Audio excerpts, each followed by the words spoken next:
सबसे पहली बात, चलिए आपको शुभकामनाएं कि मेरा नॉमिनेशन एक्सेप्ट हुआ है। 4 पेपर मैंने भरा था, जिनमें 3 पेपर को सेलेक्ट किया गया है। एक र्यूमर आया कि नहीं, अंतिम पेपर को सेलेक्ट किया गया है और 3 पेपर रिजेक्ट हुए हैं, जो कि सत्य नहीं है। 3 पेपर सिलेक्ट हुए हैं, 1 पेपर रिजेक्ट हुआ है। अब रिजेक्ट क्यों हुआ है, थोड़ा सा कारण बता देते हैं, कि बहुत सारे लोग कहने लगे कि पढ़े लिखे नौजवान और गलती कर रहे हैं। तो एक बात क्लियर आप जान लीजिए कि नॉमिनेशन फॉर्म वकील भरते हैं, और जो वकील रहे या कोई रहे, सबसे पहले उनका धन्यवाद।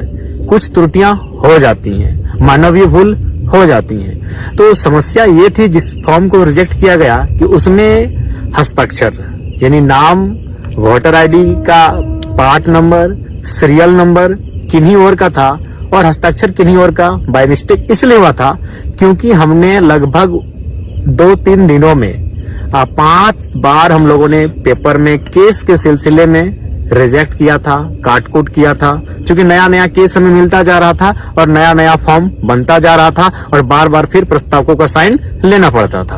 तो स्वाभाविक है, बार बार जब चीजें घटित होंगी तो कुछ त्रुटियां आ जाती है। तो खैर फिलहाल 3 पेपर सिलेक्ट है, 1 रिजेक्ट है, डज नॉट मैटर। 1 भी अगर सिलेक्ट होता है तो उसी से लोग चुनाव लड़ते हैं।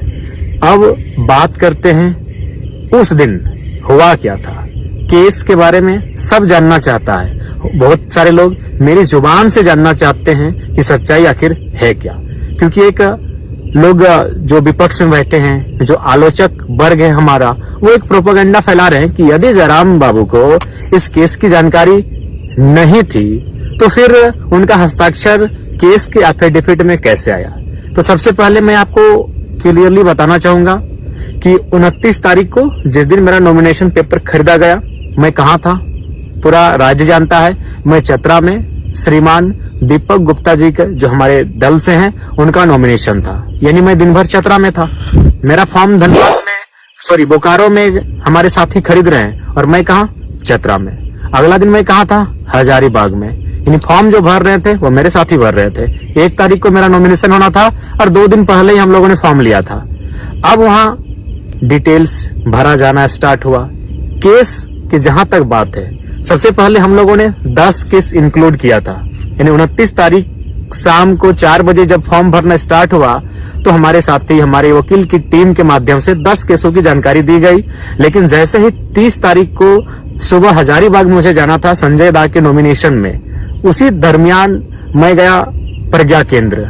वहां हमारा साथी है, उनसे मिलने गए एक अकाउंट के सिलसिले में। तो हमारे चचा बैठे हुए थे बगल के पंचायत के, उन्होंने कहा टाइगर याद है 2015 का केस, उसका क्या स्टेटस है। हम बोले चाचा ये तो केस हम भूल चुके थे। अच्छा कि आप याद दिला दिए, तो क्या स्टेटस है इस केस का आप ही बताइए। बोला नहीं, उसका नोटिस हमको आया है 107 बन के कि हमको एक दिन उपस्थिति देना है कोर्ट में।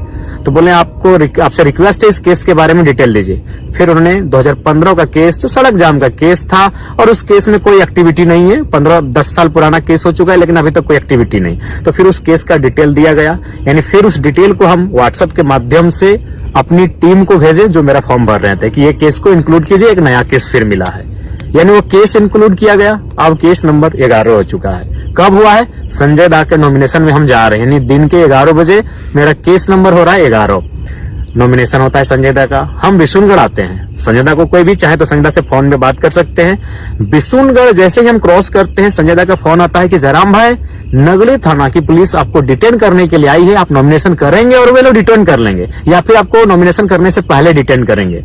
तो हमने कहा संजय दा, नगड़ी में मेरा कोई केस ही नहीं है। हम तो आश्चर्यचकित हो गए कि नगड़ी में मेरा कोई केस ही नहीं है। हाँ, मेरा एक केस है 23 मार्च 2023 को विधानसभा घेराव के दौरान है, और वो जगन्नाथपुर थाना में है। यानी मेरा नगरी में कोई केस नहीं है। मैंने संजय दा कहा, उन्होंने कहा नहीं आप क्लियर कीजिए, क्योंकि मेरे एक साथी वहां रहते हैं, उन्होंने परफेक्ट सूचना दिया है। यानी नॉमिनेशन मेरा था 1 मई को, और रात 8 से 9 बजे 30 तारीख को, 30 अप्रैल को पुलिस के पदाधिकारी के माध्यम से उस केस की जानकारी मिली। फिर हम लोगों ने आनन फानन में ये जानने का प्रयास किया कि उस केस में धारा क्या है। तो फिर हमने अपने साथियों के माध्यम से जाना कि उसमें कितनी धाराएं हैं, तारीख क्या है, उस केस का संख्या क्या है। यानी रात को 10-11 बजे उस केस का सारा डिटेल्स मिलता है। नॉमिनेशन सुबह है और केस का डिटेल्स मेरे रात के 10-11 बजे।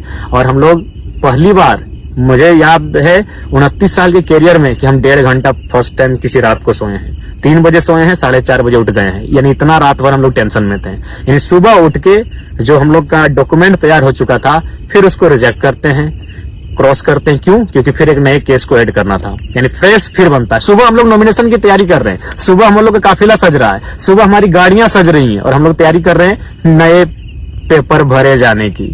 अकबकी का इंतहा देखिए, फिर नए केस को ऐड किया जाता है और हम लोग नॉमिनेशन के लिए पहुंचते हैं। चूंकि यह केस 2 साल पुराना था। यह केस कब का है ये भी आपको बता दें। यह केस है आपका 21 मार्च 2022, यानी पहली बार जब ये आंदोलन अपने पीक टाइम में था और हम लोग फर्स्ट टाइम विधानसभा घेराव का कार्य किए थे, उस समय का है। और उस समय सभी जानते हैं कि हमारी एक्टिविटी बिल्कुल नियमता हुई थी। वहां उस समय जो डीएसपी मौजूद थे, उन्होंने बहुत सारे न्यूज चैनल में, बकायदा मुझे सनी दा का नाम याद है, उन्होंने पूछा भी था कि जयराम महतो पर कोई एफआईआर होगा। उन्होंने कहा नहीं, जहां तक 144 लागू है उस सीमा के बाहर ये लोग धरने पर बैठे हैं, कोई एफआईआर नहीं होगा। तो हम लोग भी आश्वस्त हो चुके थे। और सबसे खास बात, यदि डिटेन ही करना था, यदि वारंट ही निकालना था, तो 2 साल के दरमियान मैंने नहीं करने से भी 2-2.5 हजार सभा किया है। उस दरमियान अरेस्ट करते, चतरा नॉमिनेशन के समय अरेस्ट करते, हजारीबाग नॉमिनेशन के समय अरेस्ट करते। लेकिन खैर, साजिशें बहुत गहरी हैं, साजिशों का जो जड़ है वो बहुत दूर तक फैला है। लेकिन उम्मीद है कि हम लोग भी बीज हैं, दबेंगे नहीं, पुनः उग जाएंगे। तो ये केस का डिटेल है। मैं मानता हूं केस की जानकारी मुझे बिल्कुल 30 तारीख को कंफर्म हुई है, और 30 तारीख को जैसे ही कंफर्म हुई, अगले दिन नॉमिनेशन के दिन हम लोग अपना फॉर्म को चेंज किए, उस पेज को, और नया पेज प्रिंट आउट करके निकाले, उसमें केस के डिटेल्स को भरे और फिर मैंने अपना हस्ताक्षर किया। ये रियलिटी है, ये फैक्ट है। आप संजय दा से पूछ सकते हैं कि संजय दा ने जब मुझे जानकारी दी तो मेरे चेहरे में किस प्रकार से एक आश्चर्यचकित का क्वेश्चन मार्क था कि संजय दा ऐसा कैसे होगा, नहीं मेरा नाम ही नहीं हो सकता है, इतना हम कॉन्फिडेंट थे। तो ये केस का मैटर। अब एक सवाल ये आ रहा है, भाग गए, फरार हो गए। मैं आपसे पूछना चाहूंगा कि भागने का अर्थ, भागने की को कैसे आप परिभाषित करेंगे? मान के चलिए हम किसी नदी के बीचों बीच हैं और नदी के जो पानी है, उस पानी को जिम्मेवारी मिली है कि जयराम महतो को घेर कर रखना है। तो जाहिर सी बात है, या तो मुझे नीचे सुरंग बना के निकलना होगा या तो उड़ के निकलना होगा, क्योंकि पानी की जिम्मेवारी है। या फिर अगर मुझे साइड से निकलना है, जिस तरफ निकलेंगे, तो पानी को खुद रास्ता देना होगा। बिल्कुल यही बोकारो में जहां मेरी सभा हो रही थी, बिल्कुल चारों तरफ गोलाकार पुलिस खड़ी थी, हाथ से हाथ मिलाकर पुलिस खड़ी थी। आप वीडियो देख लीजिएगा। तो फिर हम कैसे निकले? जैसी बात, उन्होंने रास्ता दिया है। जी हाँ, उन्होंने ही रास्ता दिया है। मैं स्वयं उस वीडियो को वायरल करूंगा। पुलिस बैक पर आई है और स्कॉर्पियो के बोर्नेट पर बैठकर कोई फरार होता है भाई। अब सवाल है कि मैंने 1 मई नॉमिनेशन में जाने से पूर्व रात को 2-2:30 बजे शमशान घाट में बैठकर मैंने वीडियो 3 बनाया था। एक वीडियो में यह संदेश दिया था कि मुझे पूर्ण आशा है कि मेरा अरेस्टिंग हो जाएगा, अरेस्टिंग होने के बाद फलाना कार्यकारिणी केंद्र अध्यक्ष होंगे। मैंने ये भी उस वीडियो में घोषणा किया था, क्योंकि मुझे भी पूर्ण आशा था कि हम लोग मुझे डिटेन कर लिया जाएगा। इसीलिए आनंद फानन में 3 सेटों को भरा गया, क्योंकि पूर्ण आशा थी कि डिटेन करेंगे ही करेंगे। लेकिन वहां तक, डीसी चैम्बर से बाहर निकलने तक मैं बहुत उत्सुक था कि मुझे अरेस्ट करें। उसके बाद सभा तक, संबोधन के बाद तक मेरी इच्छा थी, मेरी दिली इच्छा थी कि प्रशासन मुझे अरेस्ट करे। लेकिन परिस्थितियां वहां बिल्कुल विपरीत थी। परिस्थितियां क्या थी? बहुत सारे लोग पेट्रोल लेकर थे कि आत्मदाह कर लेंगे। बहुत सारे लोग हिंसक और उग्र स्वभाव रूप धारण कर चुके थे। वीडियो फुटेज आप देखे होंगे। यानी मैंने इसलिए वहां से निकलना उचित समझा। मैं निकला हूं, फरार नहीं। मैं बार बार कहूंगा, क्योंकि आप मेरा स्टेटमेंट अंतिम क्या था याद होगा कि एसपी साहब माफ कीजिएगा, भीड़ की भावनाओं का सम्मान कीजिए, डिटेन किसी और दिन कीजिए। ये मेरा अंतिम शब्द था कि एसपी साहब माफ कीजिएगा, भीड़ की भावनाओं का सम्मान कीजिए, डिटेन किसी और दिन कीजिए। और हम वहां से निकल गए। क्या आज हम घर निकलते हैं? बाद में इस विषय पर बात करेंगे। क्यों? 1.5 लाख की भीड़, और पुलिस कितनी थी? 1.5 हजार।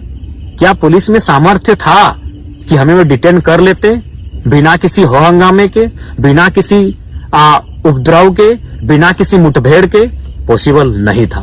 1.5 लाख की भीड़, 1.5 हजार पुलिस अनहोनी अप्रिय घटना घट जाती। संभवतः अगर हमें डिटेन किया जाता, अभी कौन पब्लिक, भाड़े की पब्लिक नहीं थी, प्रेम से आई हुई, समर्पित भाव से आई हुई, इस नौजवान को चाहने वाली पब्लिक, 45 डिग्री के तापमान में अपने खर्चे से आने वाली पब्लिक अपने चहते बेटे को अपने सामने अरेस्ट होते हुए बिल्कुल भी नहीं देख पाती।